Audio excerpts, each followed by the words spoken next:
आपके सामने वचन से पढ़ा गया। यूहन्ना रचित सुसमाचार और उसका 14 बाब और उसकी 16 और 17 आयत अभी आपके सामने आंटी ने पढ़ी।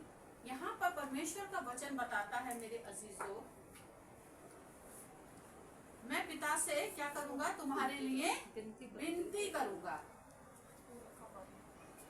और वो क्या करेगा तुम्हारे लिए, एक सहायक देगा कि वह सर्वदा तुम्हारे साथ रहे।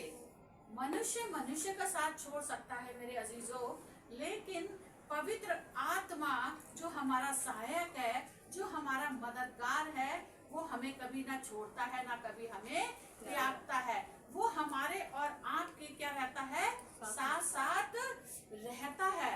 अर्थात सत्य का आत्मा जिसे संसार ग्रहण नहीं कर सकता, क्योंकि वह ना उसे देखता है और ना उसे जानता है। तुम उसे जानते हो क्योंकि वह तुम्हारे साथ रहता है और वह तुम में होगा। मेरे अजीजों, जो सत्य का आत्मा होता है वो किसके अंदर वास करता है, जो प्रभु यीशु मसीह की इच्छाओं पर चलते हैं, उनके अंदर पवित्र आत्मा, सत्य का आत्मा वास करता है। और जिसे संसार ग्रहण नहीं करता है। कौन से लोग हैं संसार के, जो प्रभु के वचन के अनुसार चलते नहीं है, जो उसका हुक्म नहीं मानते हैं, वो सत्य के आत्मा को ग्रहण नहीं करते हैं, वो प्रभु को ग्रहण नहीं करते हैं। हे पिता, तुम मुझसे चिल्लाते थे हो, लेकिन तुम्हारे मन क्या है, मुझसे दूर है, तुम्हारी जिंदगियां मुझसे दूर है। यही कारण है कि मैं तुम्हारी प्रार्थनाओं का उत्तर नहीं देता हूँ। क्यों? क्योंकि हमारी जिंदगियां परमेश्वर से दूर है। जो सत्य का आत्मा है, पवित्र आत्मा है, हमारे अंदर काम नहीं करता है। अगर हम और आप चाहते हैं कि पवित्र आत्मा मेरे अंदर, आपके अंदर काम करे, तो हमें मसीह के जैसा बनना पड़ेगा। और मसीह के जैसा बनने के लिए हमें बहुत सी चीजों का त्याग करना पड़ेगा, बलिदान करना पड़ेगा, जो हम और आप करना नहीं चाहते हैं। मरना पड़ेगा, मसीह के लिए मरना पड़ेगा। जब हम एक बीज को बोते हैं तो उसको मरना पड़ता है, वो मिट्टी में दफन होता है। उसके बाद जब हम उसमें खाद पानी डालते हैं तब वो अंकुरित होता है, तब वो क्या होता है, धीरे धीरे बड़ा होता है।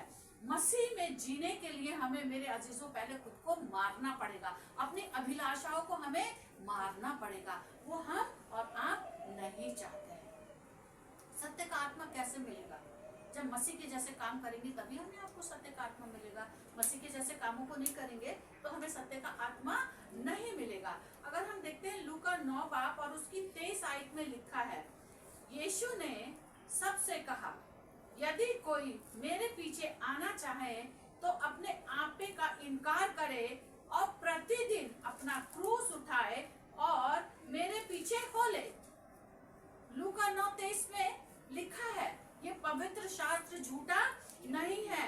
यदि कोई मेरे पीछे आना चाहे तो क्या करे, अपने आपे का इनकार करेगा, अपनी इच्छाओं को उसको क्या करना पड़ेगा, मानना पड़ेगा और प्रतिदिन अपना क्रूस उठा के उसे मेरे पीछे चलना पड़ेगा। मसीह का क्रूस उठाना बहुत बड़ी बात है बेटा, हल्की बात नहीं है। जब हम मसीह का क्रूस उठा के चलेंगे मेरे अजीजों, तो हमें अनंत जीवन मिलेगा, हमें पवित्र आत्मा मिलेगा। ऐसा कौन है जो मसीह के लिए उसने अपने घराने को ना छोड़ा हो, अपने भाइयों को ना छोड़ा हो, अपने रिश्तेदारों को ना छोड़ा हो।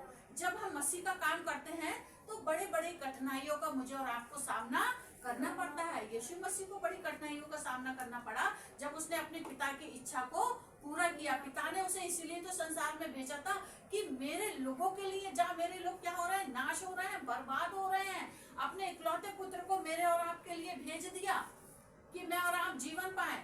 हम फिर वही अभिलाषाओं में खो जाते हैं, मसीह को भूल जाते हैं, उसका क्रूस उठाना भूल जाते हैं और अपनी अभिलाषाओं में, अपनी इच्छाओं में हम क्या हो जाते हैं, खो जाते हैं। शैतान ने हमें अंधा कर दिया है। मसीह का क्रूस उठाएं मेरे अजीजों। अगर हम मसीह का क्रूस उठा के उसके पीछे चलेंगे तब हम आनंद जीवन पाएंगे और संसार में भी परमेश्वर हमें कभी भी लज्जित होने नहीं देगा। पिता ने भेजा अपने इकलौते पुत्र को, उसने उस क्रूस को उठाया, वो मेरे आपके लिए मारा गया, मेरे आपके लिए सताया गया, मेरे आपके लिए उस पे ताड़ना पड़ी, उसके मुंह पे थूका, तब भी उसने कोई लज्जा की बात नहीं की, वो कोई नहीं लजाया। हम मसीह का नाम लेने से लजाते हैं, मसीह की संगति में जाने से लजाते हैं। कैसे हम मसीह के बेटे बेटियां बनेंगे, कैसे हम अनंत जीवन पाएंगे? पवित्र आत्मा के चलाए हम नहीं चलते, अपनी अभिलाषा अपनी इच्छाओं में हम खोए हुए हैं। पवित्र आत्मा ऐसे ही नहीं मिल जाता है, अनंत जीवन ऐसे ही नहीं मिल जाता है। उसका मार्ग बड़ा कांटों भरा है, बड़ा सकरा है, उसमें थोड़े ही हैं जो प्रवेश करते हैं। शैतान हमें अपनी तरफ खींचता है, लेकिन यीशु मसीह मुझे और आपको आवाज देते हैं। उसकी आवाज बड़ी धीमी होती है, जैसे जब उसने शमूएल बालक को आवाज दी, उसकी आवाज बहुत धीमी थी। हम धीमी आवाज को नहीं सुनते, परमेश्वर की आवाज को नहीं सुनते, लेकिन हम शैतान की आवाज को बहुत जल्दी सुनते हैं और उसके पीछे दौड़ पड़ते हैं। चौड़ा है वो मार्ग जो विनाश की ओर ले जाता है। आज लोग विनाश की ओर दौड़ रहे हैं, यीशु मसीह के जीवन को नहीं देखते, यीशु के क्रूस को नहीं उठाते और कहते अनंत जीवन हमें मिल जाएगा। अनंत जीवन हमें ऐसे नहीं मिलेगा, हमें अपने आप का त्याग करना पड़ेगा, हमें मरना पड़ेगा। अगर हम अनंत जीवन पाते हैं मेरे अजीजों, तो हमें अपने आप का त्याग करना पड़ेगा और बुराइयों से हमें पीछे हटना पड़ेगा। हम चाहे कि बुराई भी हम करते रहें और संगति भी करते रहें, तो हमें अनंत जीवन नहीं मिलेगा। एक व्यक्ति दो स्वामी की सेवा नहीं कर सकता है, हमें एक ही का दास बनना पड़ेगा। चाहे आप बुराई के बन जाइए और चाहे आप अच्छाई के बन जाइए। जैसे कैलेंडर में लिखा है, हमेशा की मौत या हमेशा की जिंदगी। आपको क्या चाहिए, आपको चूज करना पड़ेगा। चुनाव आपका है, परमेश्वर ने हमें स्वतंत्र कर दिया है। अब हम बालक नहीं है, अब हम सयाने हो गए हैं। जब हम बालक थे तो बालकों सी बोलियां बोलते थे, अब हम सयाने हो गए हैं। हम सब जानते हैं क्या भला है क्या बुरा है। अपने जीवन को प्रभु के हाथों में सौंप दीजिए मेरे अजीजों। आज समय है, कल क्या पता हमारे पास समय ना हो। हम अपने जीवन को प्रभु के हाथों में सौंप दें। अब वचन बताता है, अगर हम परमेश्वर की आवाज को सुनेंगे, अपनी इच्छाओं का त्याग करेंगे, तब वो हमें क्या देगा? अनंत जीवन देगा। हमें अपने आप को प्रभु के लिए समर्पित करना है मेरे अजीजों। जब हम समर्पित करते हैं अपने आप को, तो प्रभु मुझे और आपको कभी नहीं छोड़ेगा। समर्पित करना पड़ेगा मुझे और आपको अपने आप को। जब हम देखते हैं कोर्ट कचहरी होता है तो क्या करते हैं लोग? अपने आप को सरेंडर कर देते हैं ताकि उनकी सजा कम हो जाए। इसी प्रकार से जब हम अपने आप को सरेंडर कर देते, समर्पित कर देते प्रभु के आगे कि मैंने ये गुनाह किया, ये मैंने पाप किया, प्रभु तू मुझ पर दया कर, वो उस डाकू के समान दया करेगा मेरे आपके जीवन में। उसने कहा, अजी तू मेरे साथ स्वर्गलोक में होगा।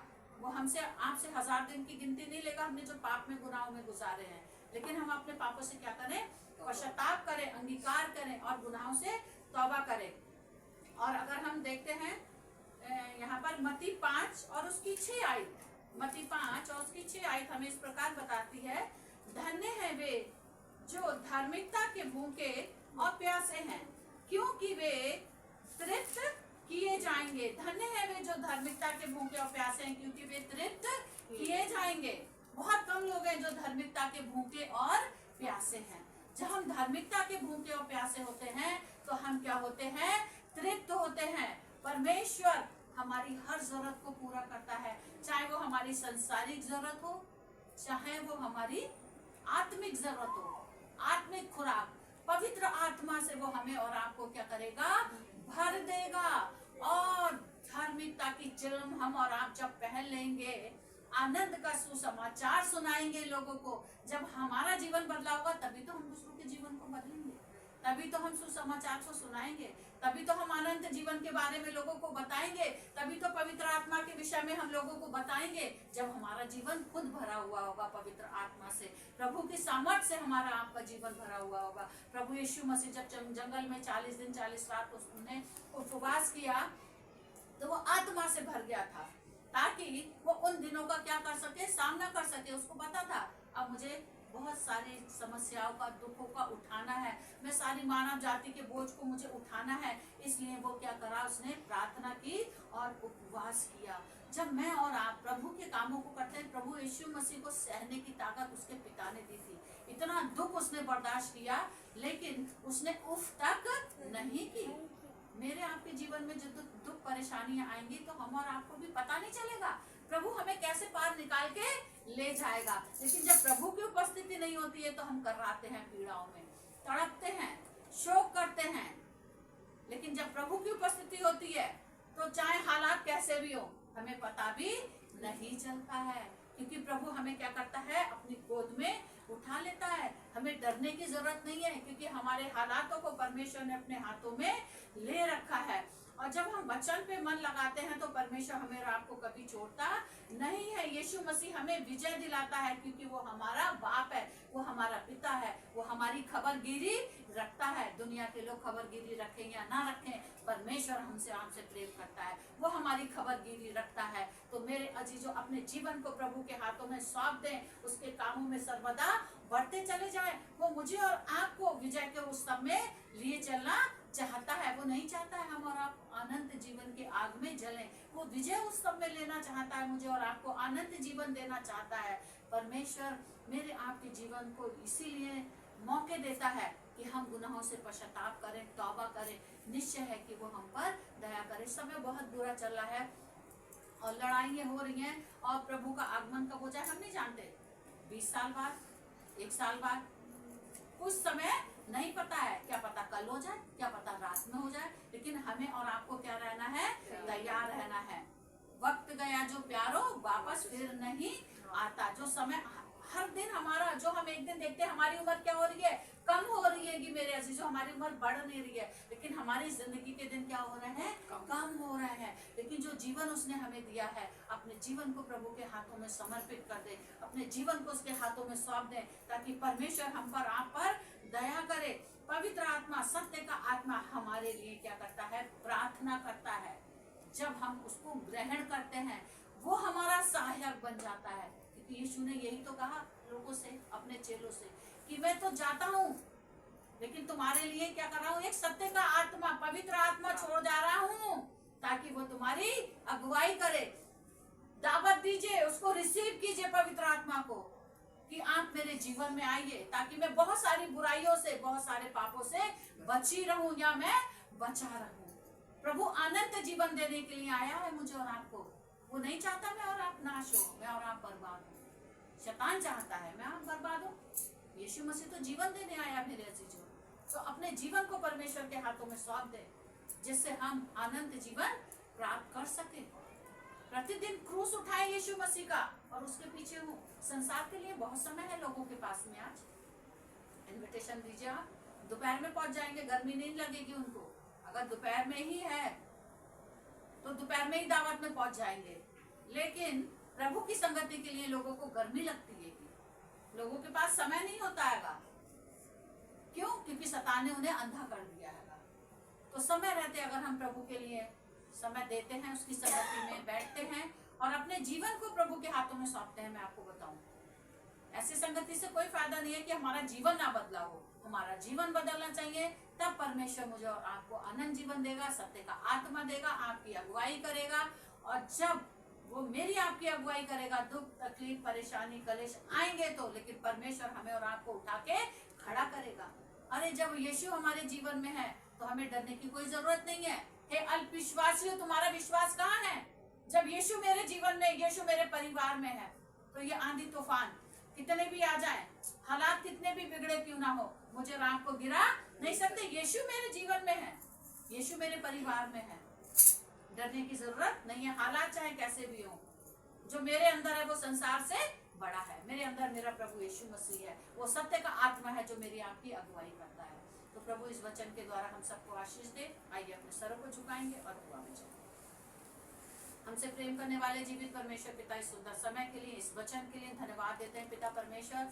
ये समय है प्रभु, हम अपने जीवनों को जांचे कि हम कहाँ पाए जाते हैं। पिता मेरे जिंदा खुदावन, आपका आगमन कब हो जाए हमें से कोई नहीं जानता। हम अपने जीवनों को तेरे हाथों में सौंपते हैं और प्रार्थना करते हैं हर एक व्यक्ति जो यहाँ बैठा है, प्लस मैं भी पिता परमेश्वर अपने आप को, अपने परिवार को, हर एक के परिवार को तेरे हाथों में सौंपती हूँ और प्रार्थना करती हूँ मेरे जिंदा खुदावन कि पिता तेरे तेरे वचन के सुनने से, तेरे पवित्र आत्मा के अभिषेक से हमारा जीवन बदल जाए, हम आप में चलती फिरती पत्री बन जाए पिता परमेश्वर, और दूसरों के लिए आशीष का कारण बने पिता परमेश्वर। हाँ मेरे प्रभु, प्रतिदिन हम अपना क्रूस उठा के तेरे पीछे बोले पिता मेरे जिंदा खुदावन, तेरी इच्छा मर्जी को जाने की तू हमारे जीवनों से क्या चाहता है पिता परमेश्वर, ताकि हम अनंत जीवन पाए और संसार में भी वो बरकतें पाए जिसका देने का तूने वायदा किया है। तूने कहा फूलों फलों पृथ्वी पे भर जाओ।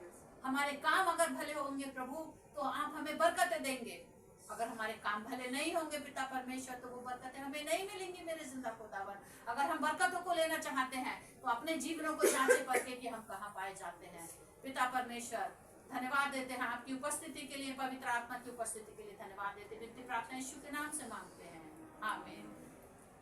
अब हमारे प्रभु यीशु मसीह का अनुग्रह, परमेश्वर पिता का प्रेम, पवित्र आत्मा की सहभागिता यहाँ उपस्थित हर एक जन के साथ और जितने भी हमारे ग्रुप में लोग जुड़े हैं हर एक के साथ में, और जो वचन सुनेंगे उनके साथ अब से लेकर युगानिक तक होती रहे, आमीन।